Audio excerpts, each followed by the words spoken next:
শ্রীরামপুরে সাংগঠনিক জেলার চার্জশিট কর্মসূচিতে এলেন বিজেপি নেতা রাজু বন্দ্যোপাধ্যায়।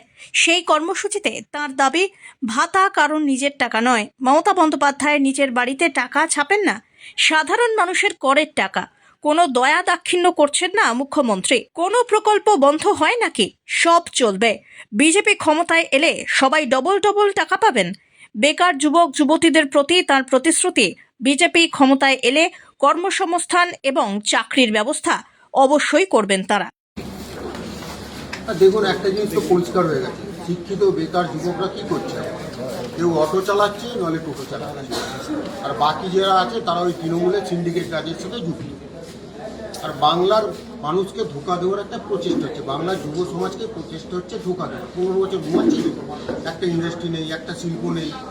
আর তিনি বাজেটে, আপনি দেখুন, তিনি বুঝে গেছেন আগামী দিন কি হতে চলেছে।